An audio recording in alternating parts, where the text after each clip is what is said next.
नमस्कार, आपका स्वागत है यूजीसी नेट मास कम्युनिकेशन के इस चैनल में। जैसा कि आप जानते हैं कि एनटीए ने नेट का एग्ज़ाम 2022 अक्टूबर में किया और जैसा कि आप जानते हैं अभी इसका जस्ट रिजल्ट आया है और कई विद्यार्थियों ने इसमें सक्सेस प्राप्त की है।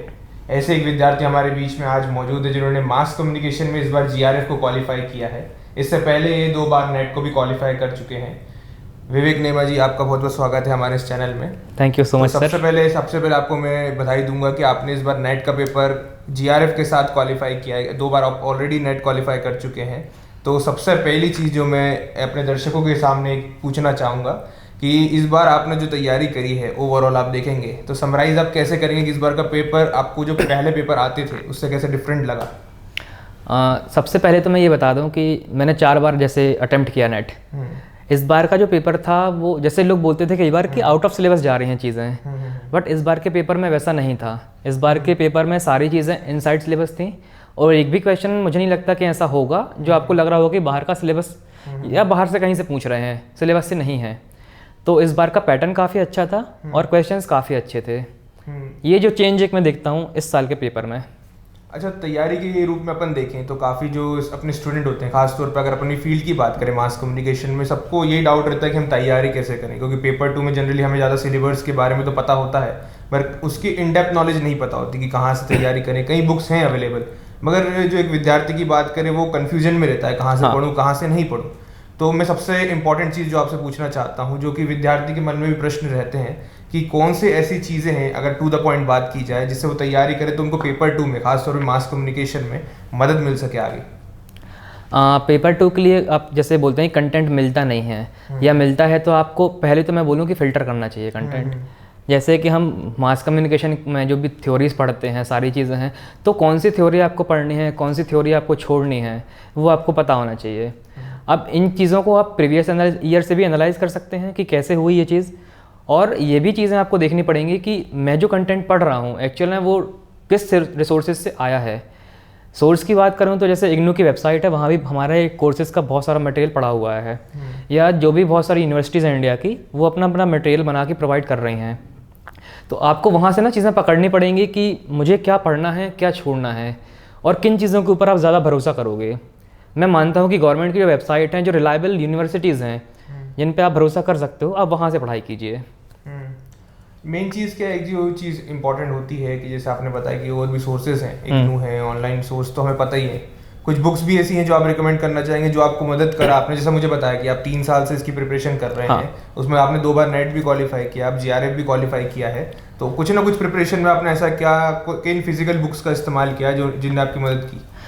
देखिए, फिजिकल बुक्स से मुझे लगता है कि आपका बेसिक्स क्लियर करने में बहुत स्ट्रांग होती हैं। जैसे मैं आपको एक चीज़ बताऊं, हमारे में बोलते हैं केवल जी कुमार, मतलब सबको पढ़ना ही चाहिए, बट केवल जी कुमार ठीक है पढ़ना चाहिए, बट मुझे ऐसा लगता है कि mass communication in India principle and concept, Seema Hasan की एक बुक है जिसने मुझे काफ़ी हेल्प की है। बेसिकली 850 पेज की लगभग वो बुक है।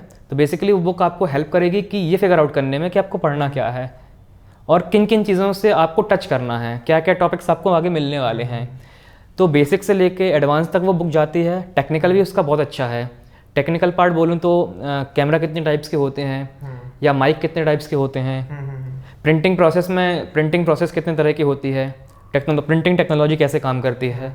तो वो बुक जो है वो कम्युनिकेशन जहाँ से स्टार्ट हुआ था, पेंटिंग्स और केव पेंटिंग्स वगैरह की बात करते हैं, और वहाँ से लेके आज न्यू मीडिया तक वो बुक हर एक चीज़ कवर करती है, बहुत अच्छे से कवर करती है।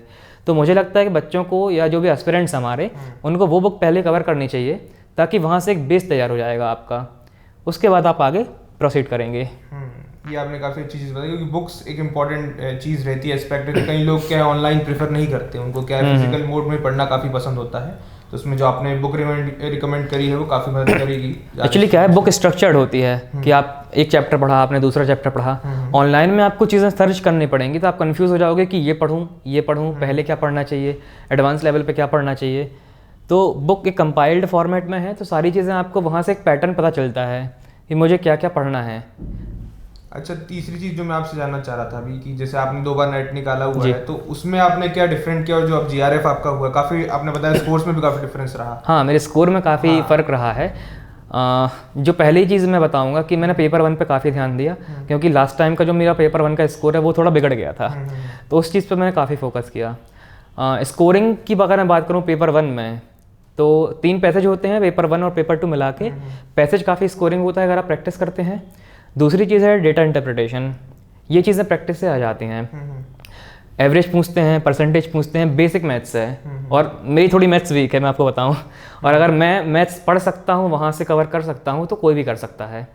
तो डेटा इंटरप्रिटेशन मैंने लास्ट में पढ़ा, लाइक एग्ज़ाम्स के 15 या 20 दिन पहले मैंने स्टार्ट किया था डेटा इंटरप्रिटेशन, और वहाँ से उसको प्रैक्टिस करना शुरू किया।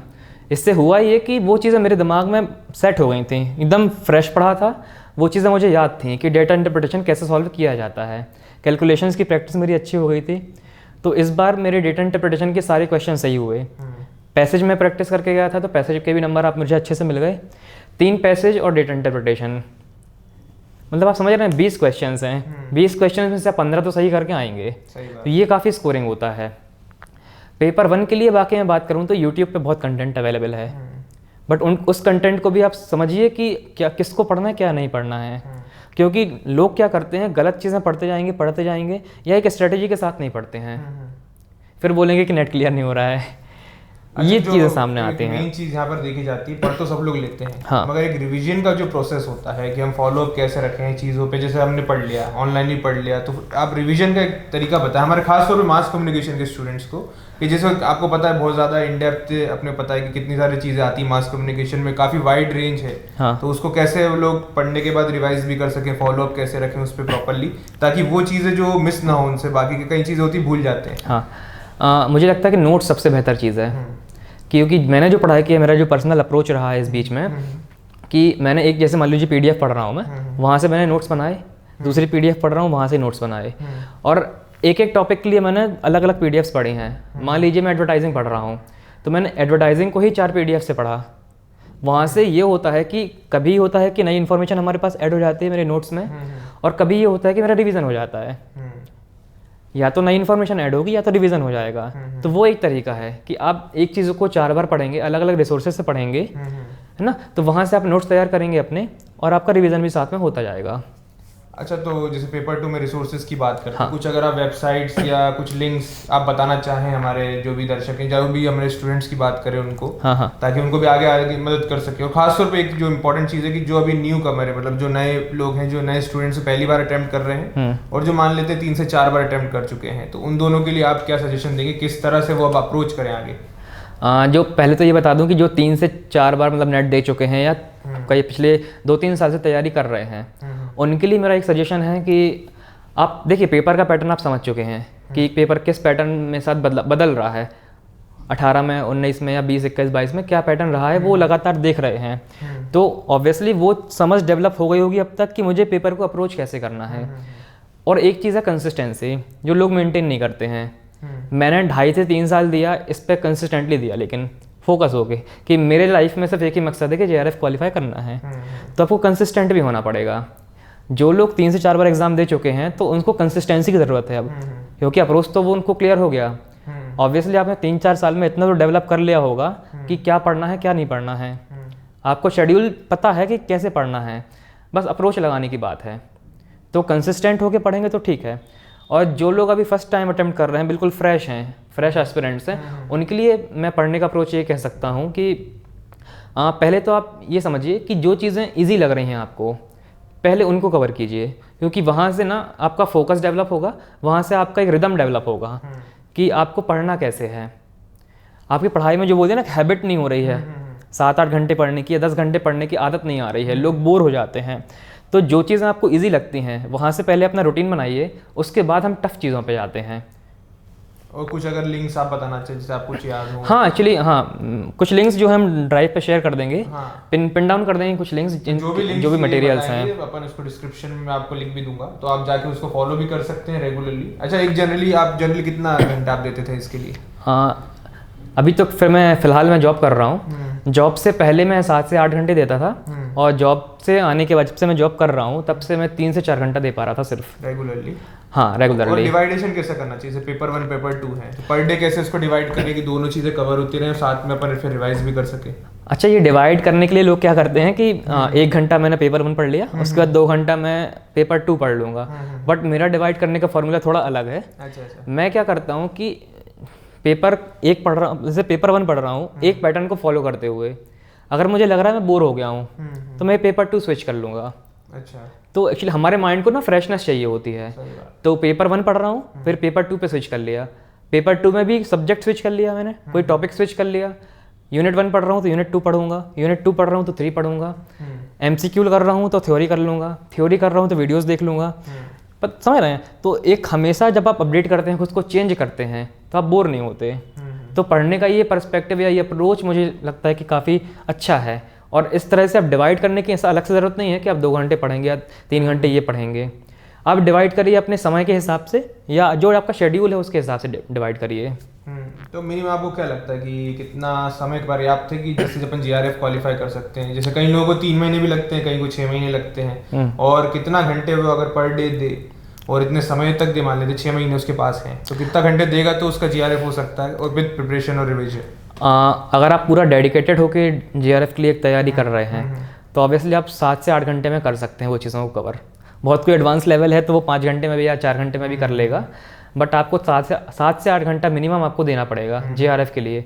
और ऐसा नहीं है कि आप जॉब के साथ वो चीज़ें करेंगे, क्योंकि हम सुबह निकलते हैं शाम को आते हैं, फिर कब आप टाइम दोगे पढ़ाई को? सही बात। और पढ़ाई GRF एक ऐसी चीज़ है, एक ऐसी जर्नी है मैं कहता हूँ कि जिसके लिए आपको कॉन्स्टेंट एफर्ट करना पड़ेगा। ऐसा नहीं है कि एक दिन आपने 12 घंटे पढ़ा, दूसरे दिन 1 घंटे पढ़ा। रेगुलरली आप 7 से 8 घंटे देंगे वो शेड्यूल बना के, तो हो जाएगा। ये इंपॉर्टेंट है, क्योंकि क्या होता है, कंसिस्टेंसी सबसे बड़ी कमी मुझे लगता है सारे जितने स्टूडेंट्स का नहीं हो पाता, चाहे वो नेट की बात करें GRF की, कि वो लगातार 5 से 6 घंटे, आपने तो बहुत ज़्यादा बता दिया, जनरली मैं देखूँ तो 4 से 5 घंटे भी अगर कोई पढ़ता है रेगुलरली, अगर वो दे रहा है 6 महीने तक, तो उसका हो सकता है। मगर वो क्या होता है कि वो रेगुलरली नहीं हो पाता, कई कारण होते हैं उसके, कई लोग नहीं पढ़ पाते, कई जॉब के साथ जैसे पढ़ाई कर रहे हैं तो उसके साथ भी वो लोग मेंटेन नहीं कर पाते। पर कई लोग मैंने देखा है जॉब के साथ भी, जैसे अपने पास और भी अनअकैडमी के सोर्सेज हैं, तो वहाँ से वो रेगुलरली टच में रहते हैं और लगातार वो पढ़ते रहते हैं। तो कंसिस्टेंसी तो इंपॉर्टेंट है इस चीज़ में कि आपको लगातार पेपर में सक्सेस प्राप्त करना है। जैसे इनका GRF हुआ, नेट हुआ, क्योंकि लगातार पढ़ाई करी, लगातार उसको कंसिस्टेंटली फॉलो किया, इन डेप्थ पढ़ाई करी, जैसे इन्हें बताया कि रिसर्च पेपर्स ढूंढे ऑनलाइन और रिसर्च पेपर्स के थ्रू पढ़ाई करी, तो यही एक तरीका होता है कि जो आपको आगे सक्सेस दिला सकता है। अब लास्ट में जो मैं एक चीज़ जानना चाहूँगा आपसे कि जैसे कि आपका तो GRF हो चुका है, अब आगे की आपकी क्या प्लानिंग है कि आपके एजुकेशन फील्ड में, जैसे यूट्यूब पे जैसे मैंने बताया, आप और क्या कंट्रीब्यूट कर सकते हैं? और दूसरा कि हमारे जो आने वाले स्टूडेंट्स हैं जो पहली बार अटैम्प्ट दे रहे हैं, क्योंकि फर्स्ट अटैम्प्ट वालों को तो शायद वो पहली बार है उनके लिए, तो वो 2-3 अटैम्प्ट देंगे तो कुछ सीखेंगे, और यहाँ पर सवाल उन लोगों के लिए जो यहाँ हार मान चुके हैं, जो 5 से 6 अटैम्प्ट दे चुके हैं, उनको आप क्या मैसेज देंगे कि अब वो कैसे अपना जो समझ रहे हैं कि लास्ट अटैम्प्ट है हमारा। जनरली कई लोग 5-6 अटैम्प्ट के बाद सोचते हैं कि यार अब नहीं दूंगा, क्योंकि उससे क्या होता है उनका टाइम भी जाता है, फिर वो सोचते हैं इससे अच्छा मैं कुछ नया चीज़ कर लूँ। तो उनको आप क्या मैसेज देंगे जो 5 से 6 अटैम्प्ट दे चुके हैं, उनको क्या करना चाहिए कि इस बार उनका GRF हो जाए? जो लोग 5 से 6 अटैम्प्ट दे चुके हैं, आई एम श्योर कि जो लोग 5 से 6 बार अटैम्प्ट दे चुके हैं फिर भी नहीं हो रहा है, वो साथ में कुछ ना कुछ कर रहे हैं।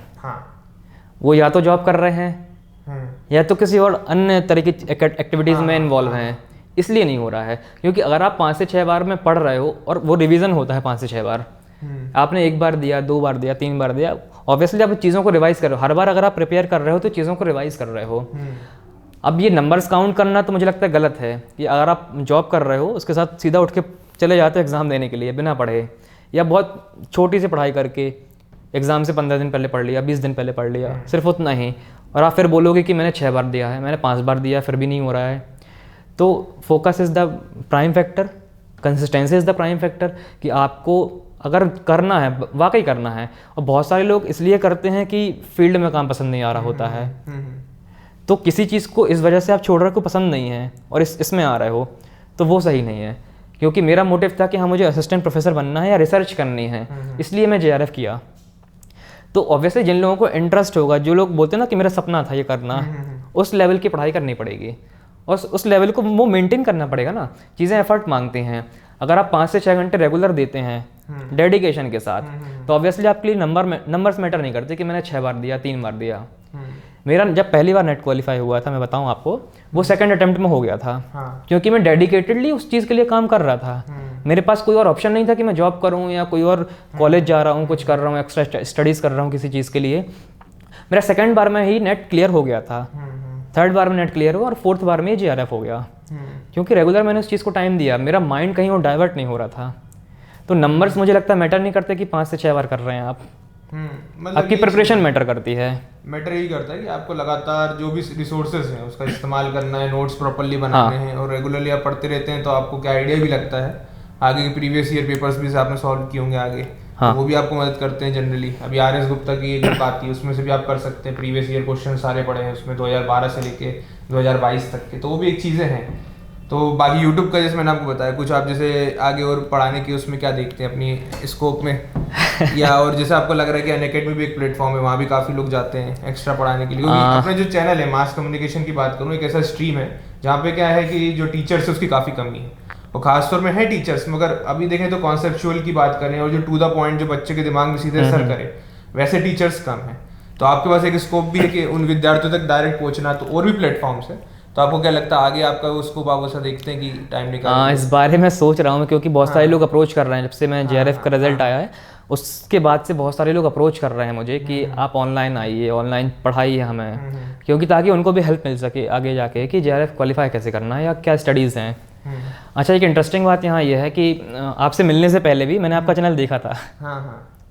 वहाँ से मुझे काफ़ी हेल्प मिली थी, आप जो वीडियोस बना रहे थे वहाँ से मुझे काफ़ी हेल्प मिली थी।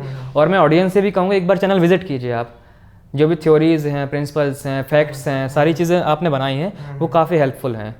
तो ऑब्वियसली मैं इस अप्रोच को देख रहा हूँ, अगर मुझे आगे भी चीज़ें सही लगती हैं, मैं अपने जॉब के साथ अगर मेंटेन कर पाता हूँ चीज़ें, या फर्दर स्टडीज़ के लिए PhD के लिए बाहर नहीं जाता हूँ, तो शायद मैं इस बारे में सोचूंगा कि ऑनलाइन क्लासेस को कंटिन्यू करूँ। हाँ, ये इंपॉर्टेंट है, क्योंकि क्या है जैसे मैंने आपको बताया काफ़ी स्टूडेंट्स हैं उनके पास सोर्स नहीं है। हाँ, तो वो सोर्स की तलाश में तो रहते हैं, पढ़ तो लेते हैं, मगर क्या एक डायरेक्शन की ज़रूरत है। हाँ। जैसे कि आपने बताया पेपर 1 में कई एजुकेटर थे, आपने यूट्यूब से पढ़ा, तो एक डायरेक्शन जब आपको मिल जाता है, और क्या होता है कई लोग हर टीचर से कनेक्ट नहीं कर पाते, तो क्या होता है कि कई स्टूडेंट को जो लगे आपसे कनेक्ट हो जाए तो उनको क्या काफ़ी हेल्प मिलती है, और इससे क्या होता है कि एक जो अपना बैच है वो भी तैयार होता है आगे आने वाले समय में, तो ये भी हेल्पफुल रहता है। तो मैं उम्मीद करूँगा कि आप आगे इस पर जरूर कंट्रीब्यूट करेंगे।